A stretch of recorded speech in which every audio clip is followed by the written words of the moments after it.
What is up, guys? It is time for the MLB Strategy Show, where we are going to talk about what we know for today's 6-game slate, which is, sadly to say, a lot of missing points. We'll get into what we are going to learn, hopefully, throughout the course of the day. It's going to help you guys out. I am Chris Spags, joined once again by a man who fleeced Eric Lindquist in a bet the other day, and now poor Eric is going to have to pay it off. Oh, no, you're not allowed to say it's supposed to be a surprise.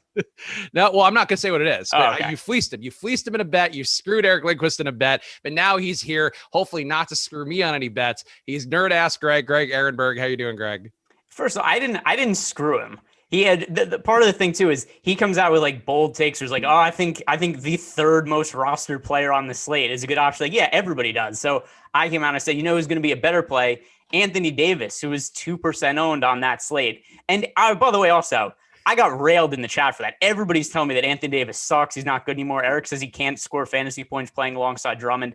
And then he did end up scoring a ton of fantasy points that night. It was a very good play, especially in tournaments at 2% ownership. So I rightfully won that bet, and he's gonna have to pay up tomorrow. Yeah, that is something to watch the tip off, and you can see what Greg is going to make Eric do under this false premise of shenanigans and whimsy that I do not approve of at all. And kudos to Kelly Olynyk for coming through for the rest of us who, Anthony Davis might have scored more raw points, but we all know who the better value is. We all know who the better man is, and that is going to be one Kelly Olynyk. But that's neither here nor there for the MLB slate, because we have a lot to talk about here, including some weather up top. But guys, hit that like button here as we talk about a good amount of these MLB shows with NBA going on, with PGA, with MMA, with all the other sports, but really NBA going on. It's sometimes tough for MLB to get the love that it should, and we need your guys' support whenever you're watching MLB content to help us out, make sure we're fighting the algorithm as best we can to get those views up. So hit that like button and, of course, subscribe to the channel. See all the content we have going on here, and a special deal for you guys today where not even a deal, just a free tool for you, one that we reference a lot on these shows, the Top Stacks tool, as your free premium tool of the day on Awesemo.com. So go check that out on the site today. That is something that's going to be a helpful part of your process, whether you're just jumping in last minute, not paying a ton of attention to MLB, or if you're paying attention all day, getting a read on how you want to build your lineups earlier in the day. Top Stacks still helps you figure out where the ownership is going to be, what the potential is for these teams to score a lot of runs. So make sure you are doing that and go into Top Stacks. So we'll check it out for free today. If you want to get into your life every single day as well, you can go to Awesemo.com/join. Get yourself an Awesemo Plus weekly pass to get all the sports data for $29.95. That includes the player projections, ownership projections, the premium Slack channel, lineup builder, and much more, including the Top Stacks tool and the Top Pitchers tool for MLB. If you want to get just MLB data, you can also do that for yourself at Awesemo.com/join. With the Awesemo Plus MLB weekly package, just $15.95. Either way, stop guessing, start winning. Join Awesemo Plus today. Greg, I know you mentioned before the show we have some weather concerns, so let's talk about those up top. And it is an important one because it seems like the Coors game could be a game that is in some degree of danger today. Yeah, I think some degree of danger would be an understatement because at least when I looked, I'm putting up the weather report now. Maybe it's changed in the last 10 minutes and we've got time to fill on this show. But at least when I looked earlier, we were looking at like 38-degree weather and a 60 to 70% chance of rain/snow for the entire game. It is, right now we're looking, it's a 40-degree weather and the chance of rain is 60 to 70% throughout the game and is also supposed to last until after midnight. So as of now, my expectation would be that the game in Coors Field does not play today.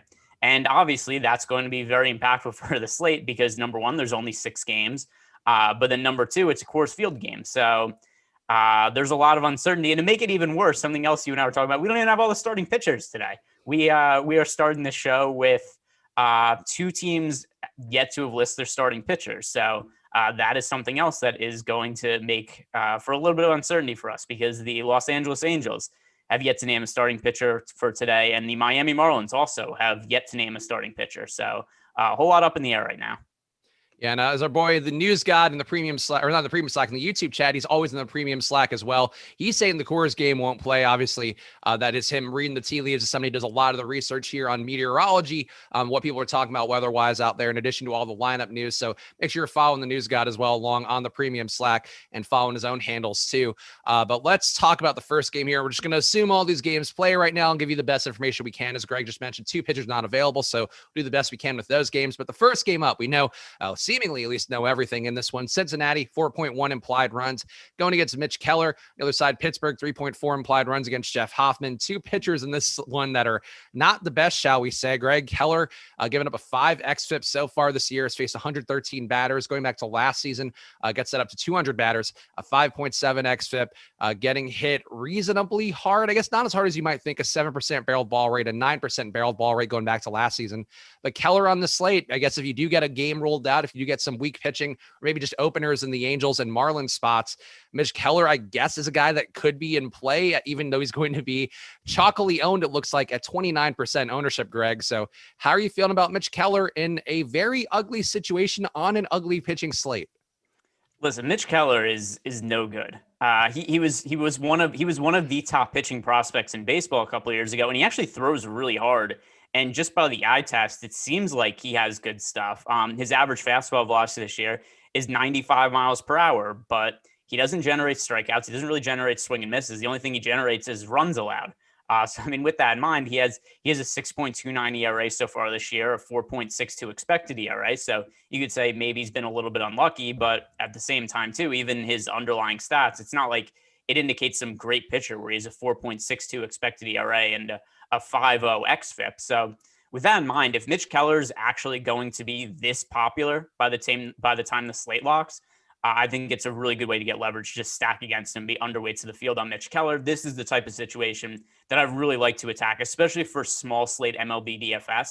Like, I understand Mitch Keller's cheap. And by the way, people aren't going to be really rostering him on Fanduel on a single pitcher site. This is going to be more on a Draftkings thing where we have to roster 2 pitchers and he's cheap, but still, I mean, he's somebody who could very easily get blown up. And one of the easiest ways to differentiate yourself from the field is stack against a bad, chalky starting pitcher and then just roster some other bad starting pitcher who I'm not going to have that much difference of an expected outcome from anyway. Yeah, and that's reasonable. And Keller, I guess the one that you could say from is he, did have some degree of pedigree coming into his initial start in the league. And I think was somebody they had hoped would get better results than he has. Going back to 2019, he does have a 25% K rate. Maybe there's a chance those numbers bounce back. And it's just me sort of arguing the other side here because it looks like about a third of the field will be rostering Mitch Keller today. I get getting there. I agree with Greg, though, that, targeting him a little bit or, a good amount with the stacks does make sense. But Keller, to his credit, is going against a lineup that should have 7 guys striking out above league average at a 25.5% aggregate K rate for him. So those are the benefits of Mitch Keller. And on this slate, the pitching is going to be so ugly that I get taking your flyers there, but it does seem like he is going to be a bit overowned according to the top pitcher stool and pretty much any other metric you would look at. Cincinnati hitters, though, Greg, they have a 7% chance of being the top stack today, 7.3% chance on DraftKings, 8% ownership. So normally that would be a little bit over leveraged on a main slate or a bigger slate. But on a short one, Greg, I feel like what you mentioned here with Cincinnati going against Mitch Keller, that does seem logical to try to get some leverage on Keller. But also, I feel like you can't really be as religious or as adherent to the top stack tool as we might normally be, just because it's such an ugly slate. And if you don't get the Coors game, like, I think ownership pretty much goes out the window.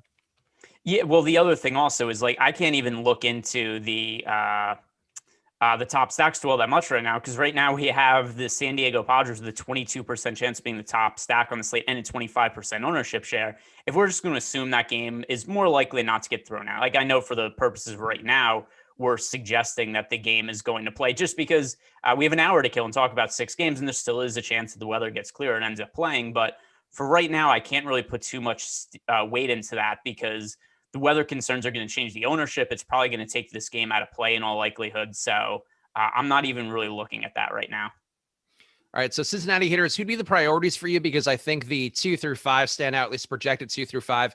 Winker, Castellanos, Moustakas, Suarez, certainly the guys that are going to jump out meaningfully. Nick Senzel in the leadoff spot at 3,100 on DK, going to be pretty highly owned and hasn't been the best hitter, though the price tag is hard to argue. I might be more inclined to take a Tyler Naquin if he's going to be in the lineup, or I guess even Tucker Barnhart at catcher, a cheap enough catcher there to get, and I think that's one way to get different with your 5-man stack. But Greg, if you're going to target the Cincinnati hitters, who'd be a priority for you? And is there anything construction-wise you're seeing, including that aforementioned very chalky Nick Senzel up top? Yeah, and I think it makes sense, right? Because Senzel's so cheap on DraftKings. Also, second base eligibility, typically a position that's hard to fill, and only at 3,100. So certainly makes sense in the stacks that I built so far in Fantasy Cruncher. Just looking at my red stacks, Nick Senzel pops up in a lot of them, as does Mike Moustakas at 3,800. That's a really cheap price. And the other thing also, Mitch Keller, let me look at his splits. But I mean, I assume he just gets hit really hard by lefties and righties. I was more he's at least to this point this year, he's allowing a 382 WOBA to left-handed hitters, and last year also made pretty significant splits. So with that in mind, actually, maybe there's reason to think like, hey, if you want to get a little different with the red stacks, just focus on the left-handed bats and maybe make some different ones where you don't have Nick Senzel in them. But guys like Mike Moustakas, Jesse Winker's a little more expensive than we normally see him at 4,600. But Moustakas overall to me is the top play in red stacks. Keller splits, I'll give a little more deep dive on that because going back to 2019, he has been a much better pitcher versus righties and lefties. A 29% K rate compared to a 20% K rate versus lefties. 3.5 exit for against righties compared to a 5.3 exit against lefties. A 1.4 whip compared to 1.9 whip. So definitely has given up more production to lefties. A 313 batting average also to lefties. So I think there's a case to be made that Keller's splits are definitely going to be meaningfully worse against lefties. So to me, going to Naquin or Barnhart would be moves that I don't mind at all. And I certainly give that boost as well to Winker and Moustakas just for their lefty bats too. Jeff Hoffman on the other side, Greg, I don't even think he's in the projections right now, but another pitcher that pitching about 4 innings per start so far this year has not looked the best, though, has sort of been accustomed to avoiding hard production due to a couple years pitching at Coors.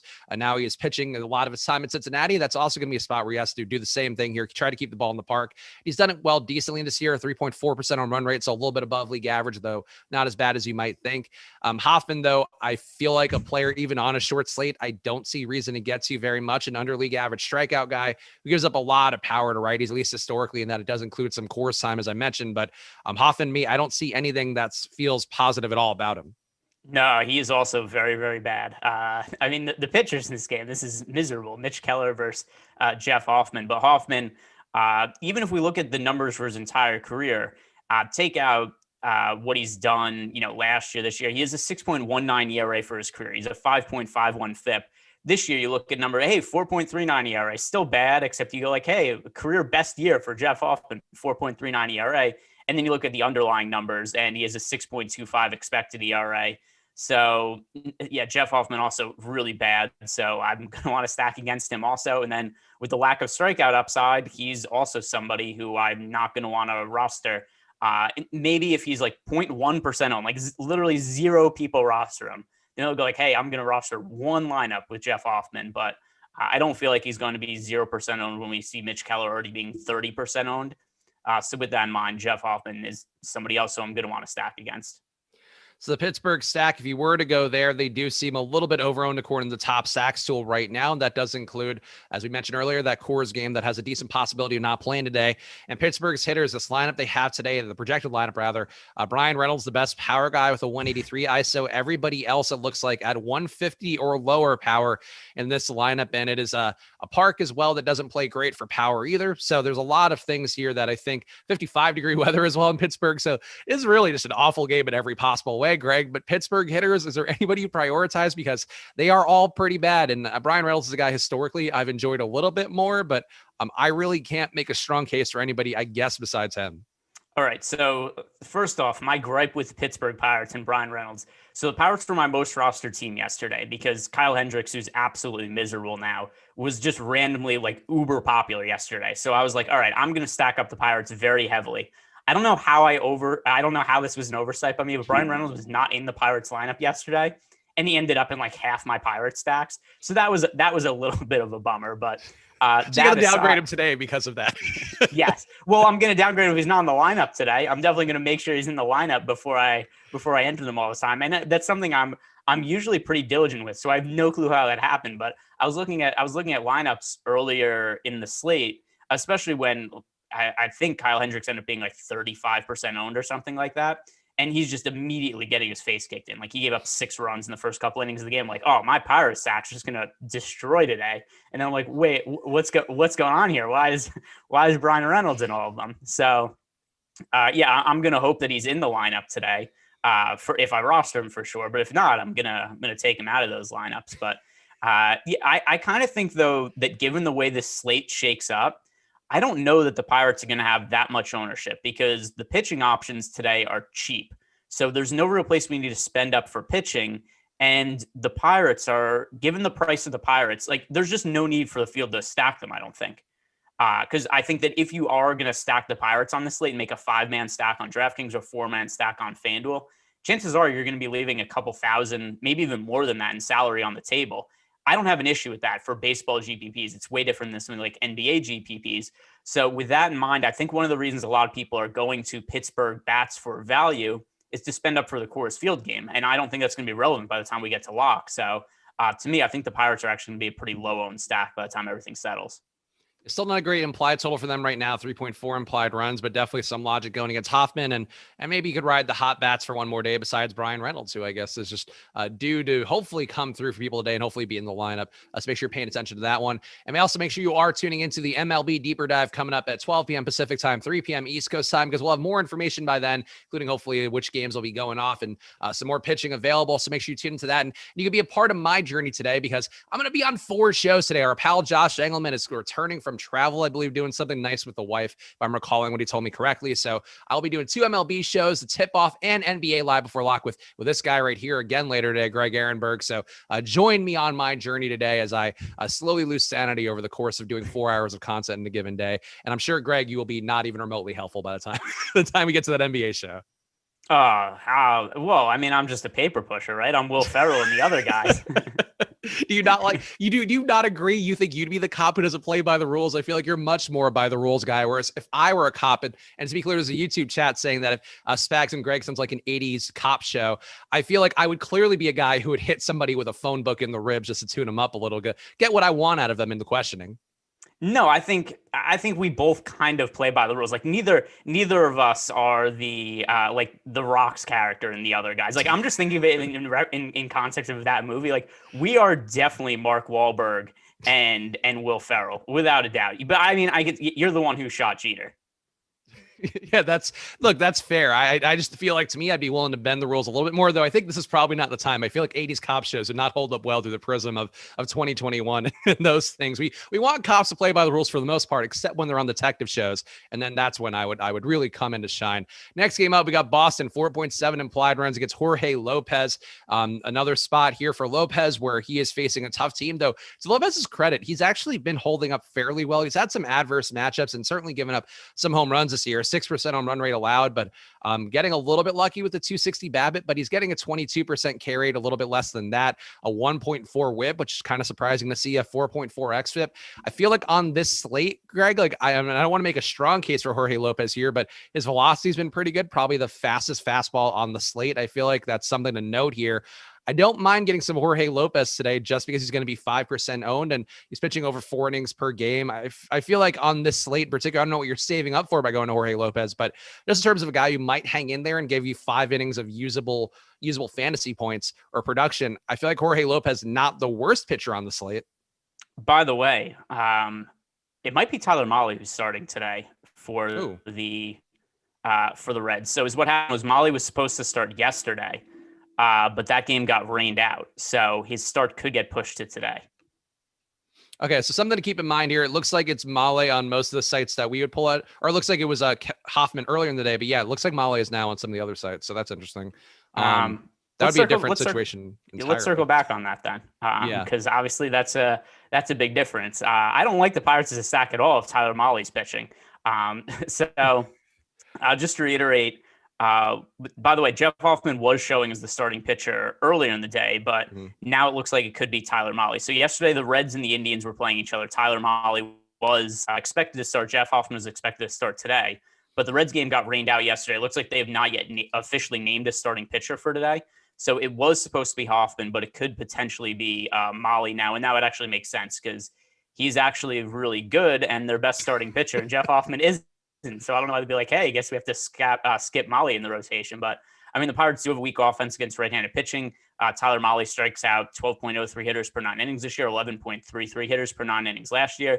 He's been really strong over the last couple of years. So with that in mind, Tyler Mahle becomes a very strong pitching option if he is indeed starting for Cincinnati. Yeah, Hoffman, not a good option. Mlb, if he starts, Greg just gave some of the numbers there, but just really a good strikeout pitcher who is pitching about 5 innings per start. So that's the one thing you could sort of shortchange him on. But it's a Pittsburgh lineup, too, that doesn't give up a ton of strikeouts. Only a 20.6% aggregate K rate is what I have, Matt, today. But still, Mlb would be one of the most talented arbs on the slate. So, yeah, I think that's certainly a guy that's more appealing than Jeff Hoffman, who we, as we discussed, would have no appeal at all. Jorge Lopez, though, where do you stand on him? A guy who steep drop off from Tyler Mlb. And I think now you can sort of get to a construction where a Jorge Lopez might not be that appealing because you can get to Wood and Mlb, I would think, pretty easily. But how are you feeling about Jorge Lopez in the spot? Would you get any exposure for him at 5% ownership? No, just another guy who, I mean, you look at his strikeouts are up a little bit this year, striking out almost a hitter per inning. But for his career, he's never been a high strikeout guy, strikes out 7.42 hitters per 9 innings. And another guy who's not had a lot of success either. For his career, 6.08 ERA, 5.23 FIP. This year so far, he does have a 6.49 ERA. So Jorge Lopez, another guy who, to me, like, even if he pitches okay, there isn't enough strikeouts there to really think there's considerable fantasy upside, which is going to kind of be how I feel about a lot of the starting pitchers on today's slate. But I'd be much more apt to stack against Jorge Lopez and no interest in rostering him. Boston hitter is going to be, it looks like, a stack that's currently a bit overowned. That's going to probably increase by a pretty decent margin if you do get that Coors game rolled out. 14% chance of being a top stack right now. And again, that top stacks tool is going to be free today. So go check it out throughout the day, especially if you do get that Coors game as a non-factor, because it's going to change a lot of parts here. But right now, 17% aggregate ownership expected for Boston. And that's going to be pretty well spread out. Looks like the only guy who's not going to be too highly owned is JD Martinez in the lineup, which surprises me because he's a pay up option I think you can get to. And I would have no issue getting above the field on the 6% ownership for him. But Marwin Gonzalez is going to be chalky up top. It looks like at 27% expected ownership. Alex Verdugo also picking up a good amount here. And lefties have hit Jorge Lopez harder than righties. Going back to 2019, he's given up a 6% home run rate and a 6.3 xFIP to left-handed batters along the 255 ISO. So I get it. But that said, I feel like Marwin Gonzalez being a chalk player, I think I would stack up Boston and leave off Marwin Gonzalez and not feel that bad about it, Greg. But how are you feeling about the Boston stack if they are going to be very highly owned and possibly even higher owned once we get that Coors game potentially rolled out? Yeah, it's going to be interesting to see what that ownership ends up being. My gut feeling as of right now, just based on what I think the ownership is going to go, because right now, like you said, we already have them over-owned, and that's before even accounting for anything changing with Coors Field. So with that in mind, I assume I'm going to end up definitely stacking the Red Sox most likely. It's only a 5-game slate, but being way under the field to them. It's a team that if they're actually going to end up being owned somewhere in the neighborhood of what I assume is going to be, like 25 to 30% or something like that, it's probably a team that'll end up closer to 10% or something like that. So I'll have some exposure to them with it being a smaller slate, but likely pretty heavily underweight to the field. Like you said, there are a few hitters in the lineup that are really popular. So I think the way to differentiate, maybe stack some of the bottom of the order guys. Hunter Renfroe, somebody with power, is picking up less ownership. Frenchie Cordero, who's been somebody who's differentiated a lot of my Red Sox stacks this year. He isn't having a great year, but he's had a couple of good individual games. And if the team's going to go out and score a bunch of runs on Jorge Lopez, Frenchie Cordero, min price hitting towards the bottom of the lineup, that would be a good source of value. And also a way that if you want to roster some of the more popular Red Sox, take one or two guys from the bottom of the order just to mix it up and make it so you're not just duplicating a bunch of the field. You got Martin Perez on the other side getting 4.3 implied runs against him for Baltimore's hitters. And Perez this year has had slightly more strikeouts. We've seen this before from Perez where sometimes he has these upswings and it normally does level out back to that 18.5% carry he's had since 2019 along with a 1.5 whip, 4.8 xFIP. Perez, I think another guy like Lopez, to me, if you get him at 5 to 10%, I'm okay with it, but nothing really stands out for Perez or Lopez really in this spot. Gets going against Baltimore, maybe theoretically a slightly better strikeout matchup, though this projected lineup actually does have just a 21.7% aggregate K rate too. So I'm making the case for Martin Perez as best I can. It's not the strongest one, Greg, but I feel like on a short slate, if you got some Perez, I just wouldn't be the maddest at it. No, and it's funny because as bad as Martin Perez is, he's kind of middle of the road relative to this slate, right? I mean, he's better than Sensatella. He's better than Mitch Keller. If Hoffman starts, he's better than Hoffman.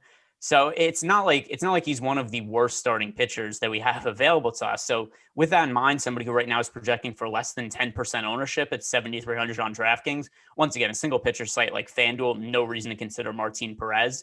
But on DraftKings, as a contrarian SP2, I don't really mind it at that price point, and it really isn't anything I could say to vouch for Martin Perez, although his strikeout rate has increased a little bit this year. It's more just the rest of the options are so terrible, and he's an okay enough matchup.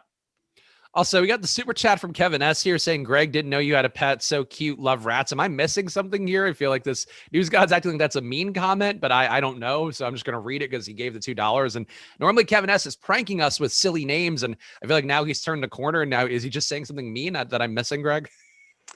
So there's some sort of wordplay in here, I know, but I can't figure out what it is. I don't know either. He says that there's a rat behind you on the chair. Word. I don't get it. If it maybe it's early, it's 8:30, not even here on the West Coast. I woke up at 6:30 this morning because I had to walk the dogs and do all that stuff. And if I'm missing something here, my apologies. But I read the super chat. I did my job, Greg. And I don't know if you have a sentiment on rats as pets. I would not want a rat as a pet personally. No. Well, with that said, though, I mean, some of them are friendly, right? I mean, I lived in New York City for a little while, so I've certainly lived in close quarters with them. I've rode the subway with them, and sometimes you're in the New York City subway, and one of them just jumps on the subway with you, and it's just sitting next to you on the bench, and they're cool with people because they see them all the time. And also, New York City rats, they all weigh like 8 pounds, and they're gigantic creatures. Has anybody explained what the wordplay is in the super chat yet?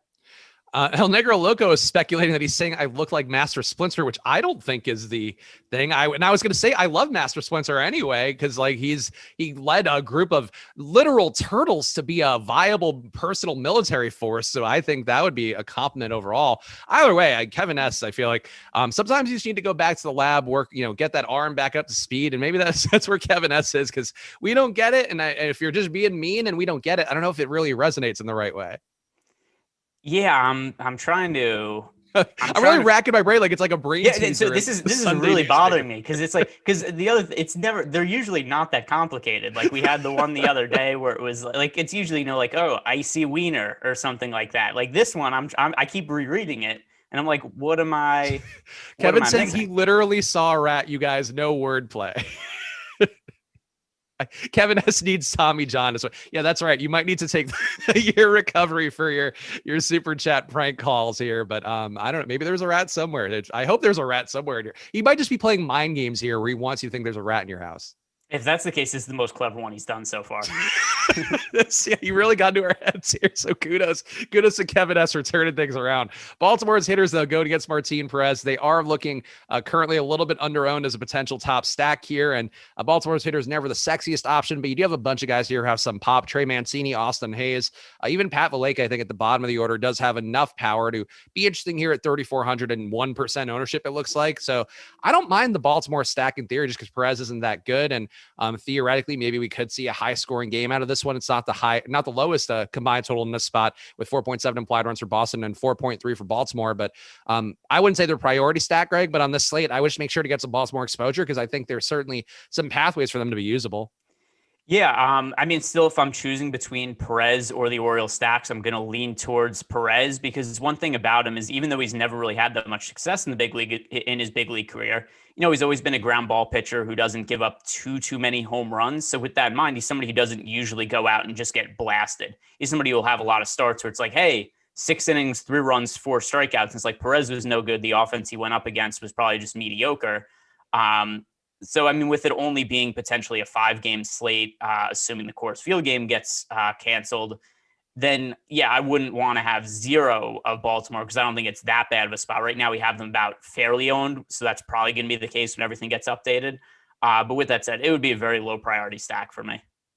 And if you ever miss one of these shows live on YouTube and you want to recapture the magic of us being baffled by super chats on podcast form, you can go to awesemo.com/podcast. Check out all of our podcast feeds for all the sports. Basically, all of our YouTube shows are going there. Besides the live before locks and deeper dives, all those ones that don't have much of a shelf life. The strategy shows are on the podcast network every day, so make sure you're going there. Subscribe to a bunch of them. And if you also want a way to win a free week of Awesemo Plus, all you have to do is leave a 5-star rating and review with your Twitter handle or email address, and you'll be entered to win those giveaways, which go off every Friday Friday, and that counts up for up to a year. So an easy way for you to win a free membership for all the people out there chasing free memberships.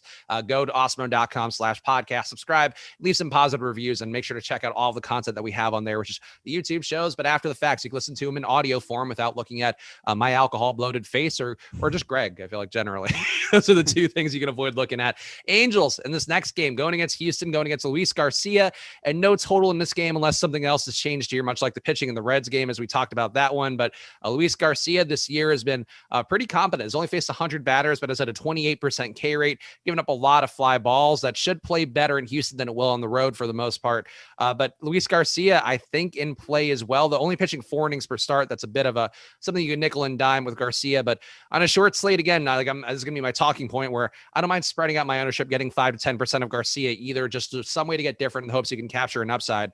But how are you feeling about Luis Garcia, Greg, a guy who is not pitching that deep into games, but getting good strikeout results?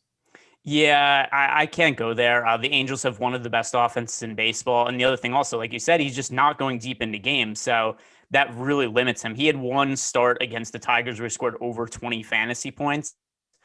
He also did only 4 1/3 innings, but just happened to strike out 7 guys and not really let anybody get on base. So that's really what we're looking at as an upside for Luis Garcia is if he pitches perfectly, he could score right around 20 fantasy points. He can't pick up the win bonus if he isn't going deeper than 4 innings. Also, if he gives up any runs, he's just kind of screwed. And the other thing also, he's always expensive on DraftKings. Like they never price him as a reliever, which is really odd to me. I mean, we're looking at 8,400 and looking at his prices so far this year. He's been 8,000, 8,500, 8,100, 7,700, 8,200 in his last handful of starts. I don't get why. For a guy who's only pitching a few innings per start, it just doesn't make a whole lot of sense. So I think that we'd have a tough decision to make here if he was, say, like 6,000 or something like that, where you could say, like, hey, here's a pitcher with some talent. The pitching options are generally crappy on the slate. He has a tough matchup, but he's cheap. But we don't have that situation. He's going up against the Angels, and he's really expensive. So to me, I don't have interest in Luis Garcia. Okay, that's reasonable. And he also has given up a 12% barrel ball rate this year. So I think there are some signs here that he might get the strikeouts, but the rest of the stats do seem due for a little bit more aggression in terms of his actual, runs given up and really all the other things that he's done better than it should seem. A 4.6 xFIP as well does seem like there's going to be some worse times to come for Luis Garcia. The Angels hitters does seem like you could go here and not be too highly owned, though they are a little bit overloaned according to the top stacks tool right now. As we mentioned, if that Coors game comes off, that is going to make that ownership soar even more. But the Angels going against a bullpen that has not been fantastic this year and has been, been mediocre, I would say, for the most part, giving up a 1.3 whip and a 4 xFIP. And Garcia himself, who does give up some power and maybe is due for aggression. I don't mind the Angels stack here, and I feel like you can go a bunch of different directions with it, Greg. So how are you feeling about the Angels relative to their ownership, where about 10% expected on DraftKings right now? Yeah, so I mean, the obvious one is Mike Trout as a one-off, who right now he's projecting for 15% ownership, which relative to this slate, I don't feel like that's a lot for Mike Trout on a small slate to only picking up 15% ownership. I would expect him to be a super popular hitter. So, I mean, Mike Trout, if you actually get him at that number, to me, I still think that's pretty reasonable. The other hitters in the lineup right now, we have Jared Walsh. He's projected for some ownership. Justin Upton's actually projected to be the most popular Angels hitter at his current price point, which doesn't really make a whole lot of sense to me. He has scored over 7 fantasy points now once in the last 11 games, it looks like. So I think the easiest way to make Angel stacks differentiate is just don't put Justin Upton in them. I understand he's cheap, but he's also picking up nearly 20% ownership, by far the most of anybody in the lineup. So, I mean, there are ways to stack the Angels and just do it in a contrarian way and just leave out Justin Upton, gets the job done. Yeah, it's a decent price tag on Justin Upton, but he's always hit righties appreciably worse than he's hit lefties. He's only a 218 batting average against righties since 2019. And this year overall, just a 208 batting average, or I guess over the last season and change for him. Not great numbers for Justin Upton. I would agree for the most part, a chalky Justin Upton, never a part that I'm dying to get to too much here. And you do have no ownership at all going to guys like Jose Iglesias, Taylor Ward, and Jose Rojas down at the bottom of the order here, assuming those guys make it in. Not great hitters either, but one way to decrease the ownership product on your Angels stack stack if you're trying to get there. So keep that in mind too. Houston going to be hard to break down because we don't know the Angels starting pitcher unless that's come through magically sometime here. But the Angels overall going to be facing whoever this pitcher is from the Angels, rather, going to be facing a team with a 19% aggregate strikeout rate in their lineup. I don't see a lot of opportunity for whoever ends up pitching, Greg, going against Houston. And I guess unless it's somebody that we're not expecting who does bring a pretty big strikeout rate, I would be not inclined to play very much against a particular Astros configuration. Yeah, I mean, this is one of the things, like, how do we know what to make of this, right? We don't know who's starting for the Angels, so I don't know. Are they viable? I don't know. I don't know who's starting. I don't know what their salary is. But on the other side, for the Astros, is it a good matchup? Is it a bad matchup? Equally, at the same time, I don't know. I mean, my gut feeling is it's not like the Angels are manifesting some ace to throw out there, so presumably it's a good spot for the Houston Astros.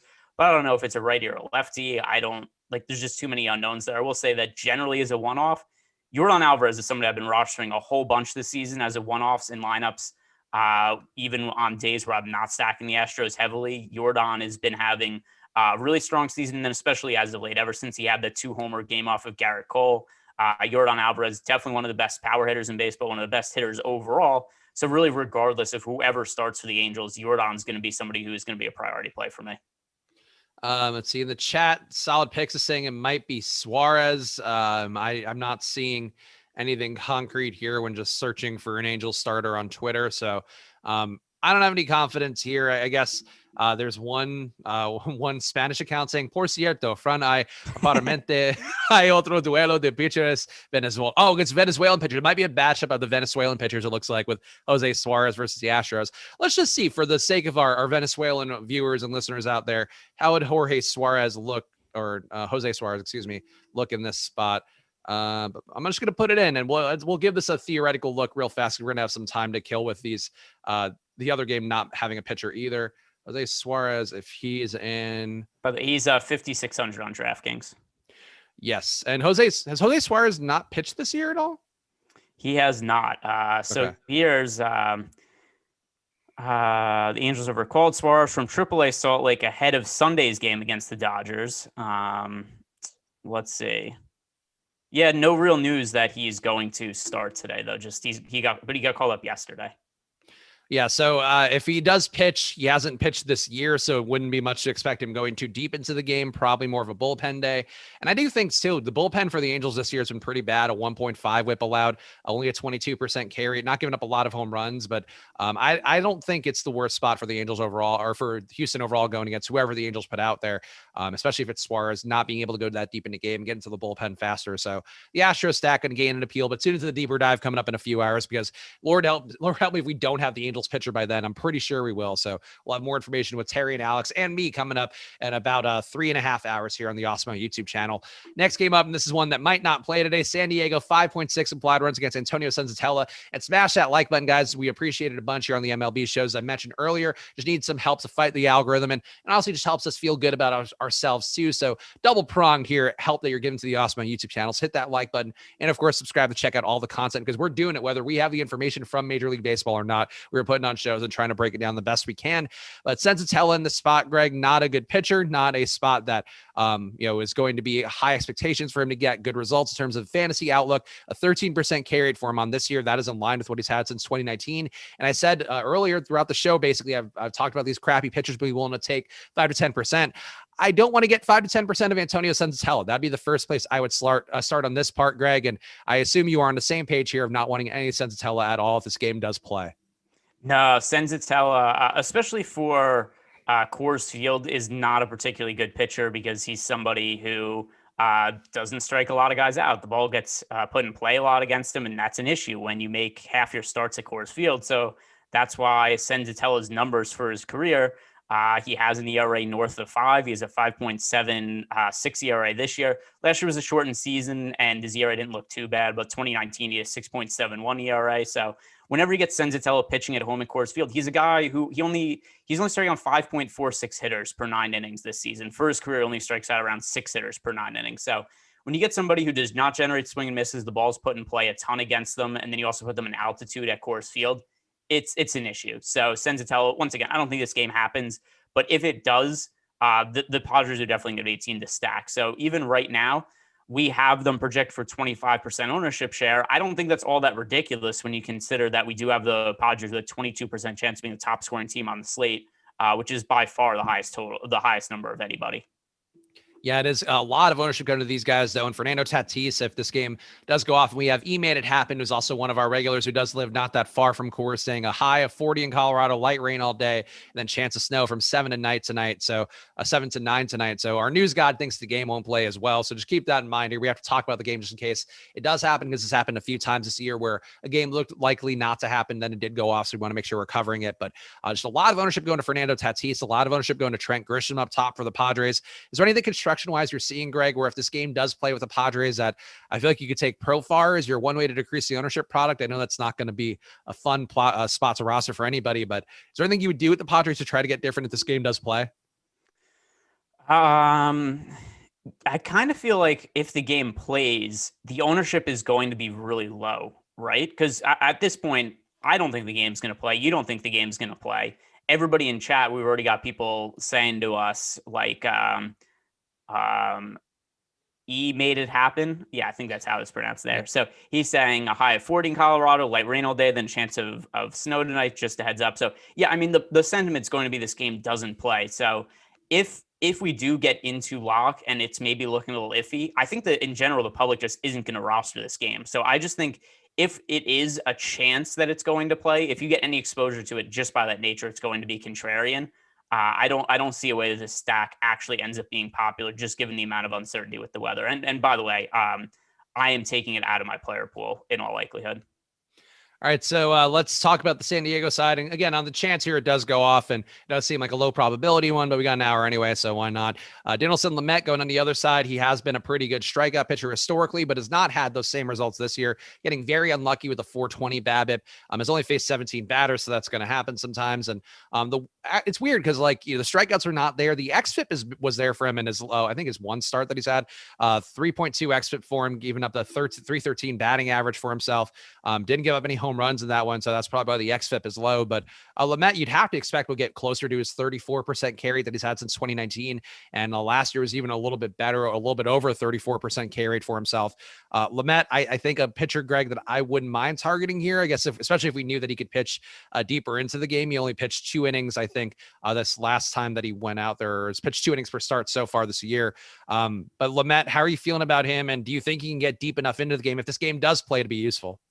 So we had a somewhat similar situation not too long ago where Dinelson Lamet was really popular on a slate where he was coming off of an elbow injury. And I was just like, look, if the field's going to be there, I don't know what to make of him in his first start coming back from an injury. And I just felt I wanted to be lower on the field than him. And we had a slate where Dinelson Lamet was like 45% owned. And like you say, he pitched 2 innings and left the game with an injury. So if we're going to have something similar today where just saying this game happens to play, I don't think it's going to, but let's just say that there is a situation where it does, and Dinelson Lamet is going to be super popular because the pitching options are bad, I'd rather just take the Colorado side simply for the fact that Lamet has battled a lot of injuries this year. I understand. I absolutely think he has some of the best stuff in the big leagues, except he missed time with an elbow injury, came back through 2 innings. I thought he was going to miss the majority of the rest of the season after he got hurt, and now he's just back. There's a lot of red flags here. So if the game plays on a small slate, I think a way to get different and something that I would like to do is it's a Coors Field game, so there's a chance he gets blown up. Even if he goes out there, I mean, average fastball velocity so far this year, 94.9 compared to 97 last year. So there's a whole bunch of red flags concerning his overall health right now. So I don't feel great about him. I expect him to get back to normal when he can pitch a full freight of innings, but I don't expect him to be able to do that today. The swinging strike rate was there for him, and that's something that Alex mentioned. You can look at a little bit more thoroughly because you're seeing 4 to 8 pitches per at bat for the most part for these guys. He did have a 19% swing strike rate and a 39% chase rate. I see what you're seeing with the velocity too, but I think that he does get back to normal. It's just, can he pitch enough here, and can he pitch enough at 31% ownership at Coors as well? A cold day at Coors I think will help him out a little bit, but it does seem like Lamet, if this game does does play. Just get under the field, I think would be the move there. To me, if you had 15% ownership of Lamet, if the field's going to be over 30%, I think that seems more than reasonable. But you could do like Greg is suggesting too and take him out entirely. And I don't think that's the craziest move. Colorado hitters, though, Greg, if we do get this game going, they don't look the most appealing here, but they do look very underowned for a game at Coors. 7% chance of being a top stack, 2% ownership. And we know that Colorado, not a team that you're dying to target for the most part, but they've gotten some okay results recently in adverse conditions, I would say. I don't mind going to Colorado a little bit if this game plays, just because it looks like people don't want to play them at all. Yeah, and it's because of Lamet on the other side, right? So if Lamet is going to be the second most popular pitcher on the slate, then people by that, just because of that, they're not going to stack the Rockies. Then also the Rockies have a bad offense. And there's also the weather concerns. There's a whole lot of factors obviously working against them here, but let's take out the weather concerns for a second. If we just look at the ownership as is, we have a team with a 7% chance to be the top scoring team on the slate and only a 1.8% ownership share. So to me, if all this was to hold serve heading into lock and there's no weather concerns, then the Rockies would be my favorite stack on the slate, especially if Lamet with some arm uncertainty and some injury risk ends up being really popular. I would really love to stack against him, especially because it's a Coors Field game where randomness happens. Sometimes there's really big offensive scoring outbursts in spots we wouldn't expect. Sometimes there's no runs scored in spots where we expect there to be a whole lot of runs. So given the variance of Coors Field, I would be very heavy on the Rockies if this game plays.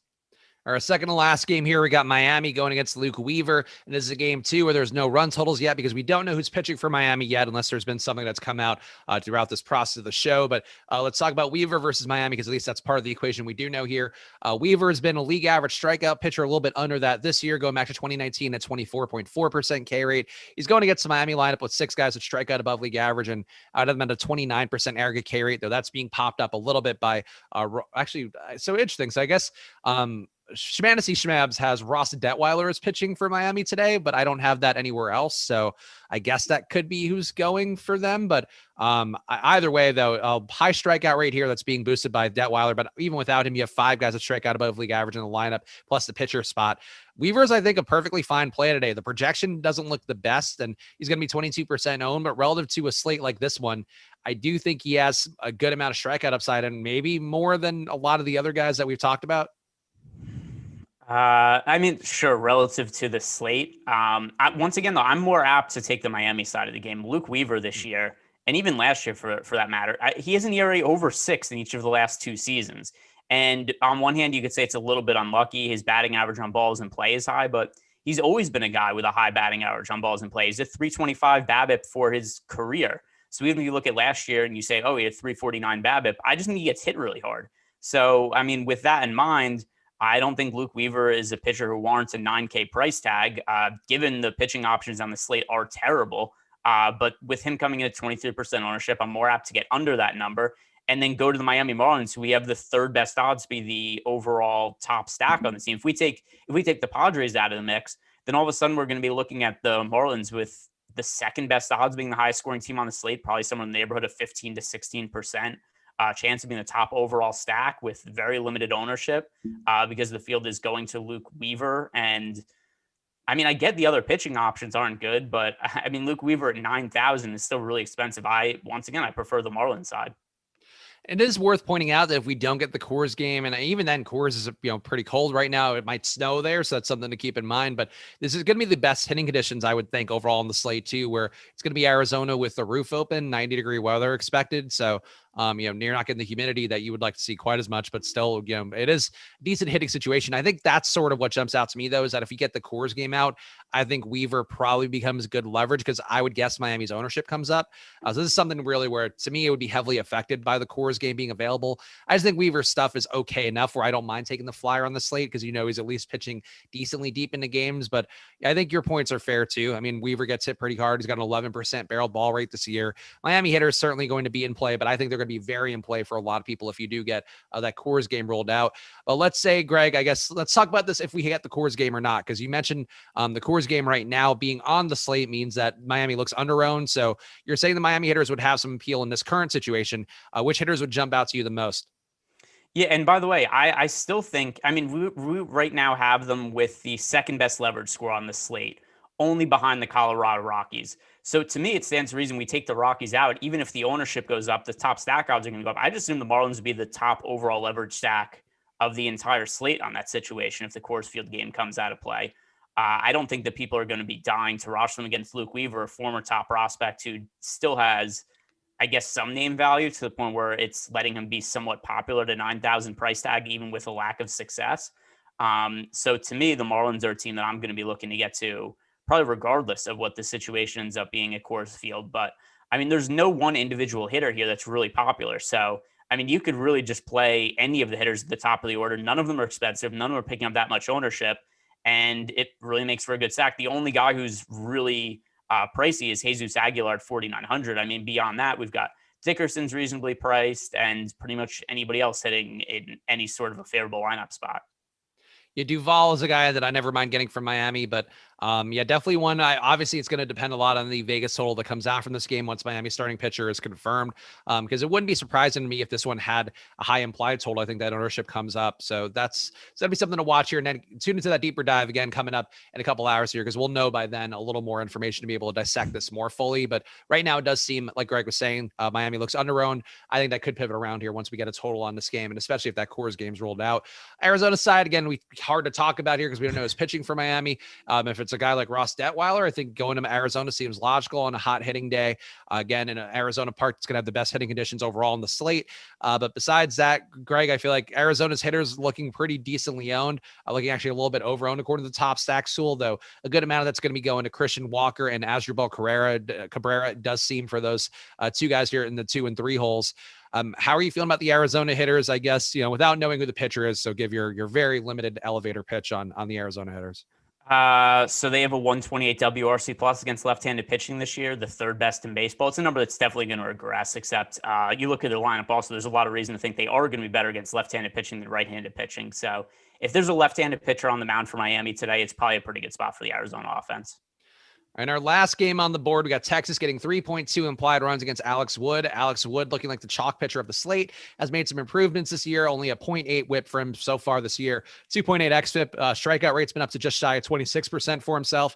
Things look pretty good for Alex Wood overall, I guess, relative to his prospects so far this year. This lineup today for Texas, though, not a lot of strikeouts in it, though. It does include Kyle Gibson, who obviously is not facing a lot of batters and should strike out more than the 0% he's struck out so far. But Greg, how are you feeling about a chalk Alex Wood on this slate where I think to me, like, I just expect Wood to regress a little bit. So that's some part of why I've been willing to take flyers of some of these other guys that we've talked about throughout. And with Wood being almost 50% owned on DK, it just feels like a lofty number for Wood.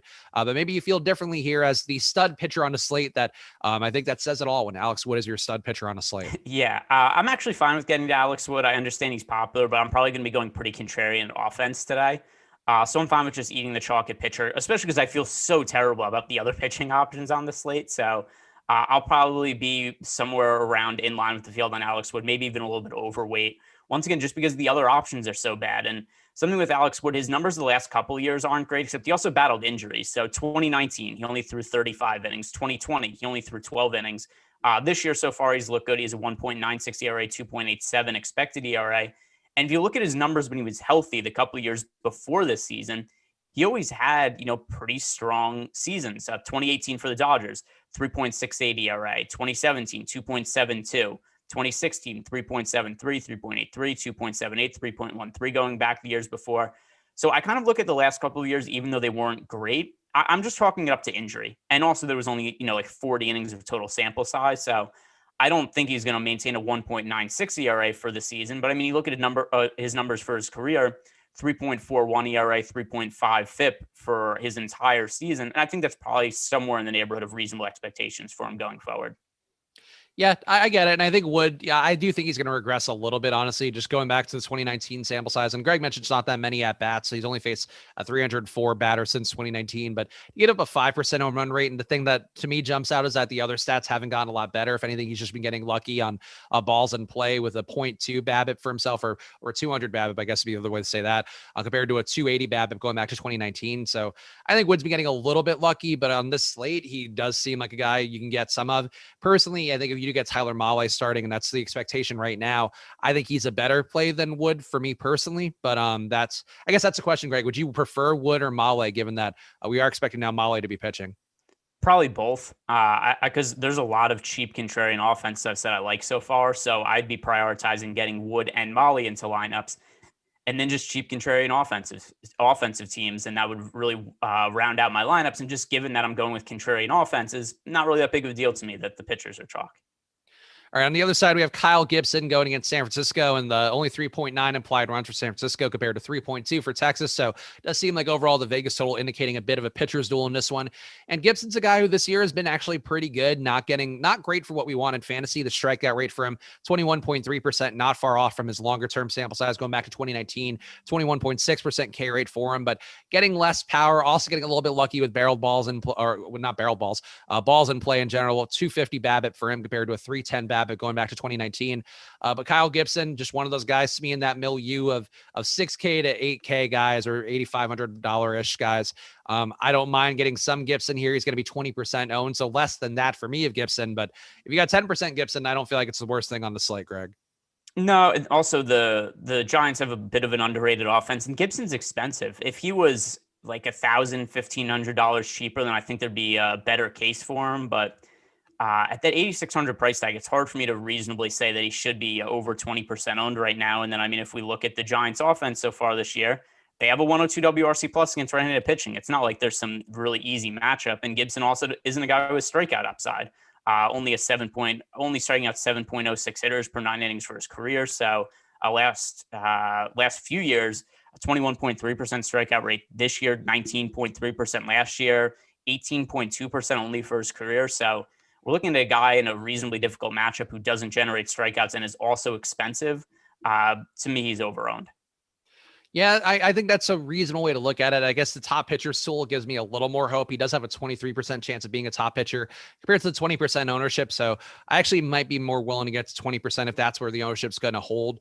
I still wouldn't want to go crazy on Kyle Gibson because I think Greg's points are pretty sound as well. Not a great strikeout guy, not a great fantasy guy, but pitching 6 innings per start, just a little bit under that so far this year. I think that does have some capital on the slate where if he doesn't get banged up, that might just be the longest run of any pitcher on here. So that to me, I think gives a little bit of a sign of hope here for Kyle Gibson.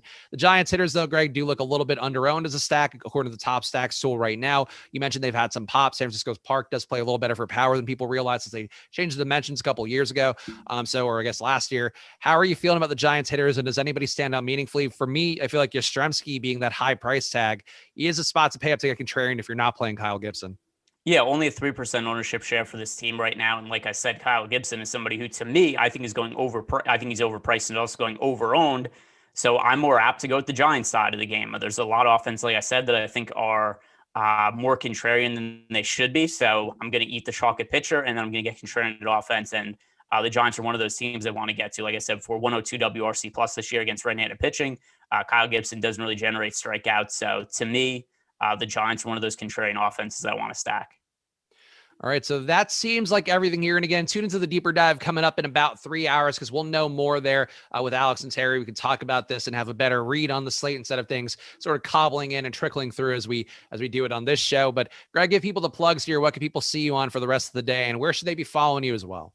At Ehrenberg Dfs, and like Spags said, he's filling in for Josh. I didn't even know that Josh wasn't going to be doing NBA Live before lock tonight, so you could see me with Spags again today. And by the way, Spags probably isn't even going to be allowed to get off his couch today. So the guy you really want to be checking the content of, if you just stick on the YouTube channel, you're going to see him. You're going to see Tyler producing. You're not going to see Tyler producing, but he'll be producing behind the scenes, because Jordan Klein, all of a sudden, the guy who went from working 8 of the 7 days a week, he's barely even on the schedule anymore. Tyler plays a few sound drops during the show, and all of a sudden it's like, hey, we need Tyler on every show. So yeah, more importantly, subscribe to definitely like the video, subscribe to the YouTube channel if you want to get 24 hours of Spags and Tyler content.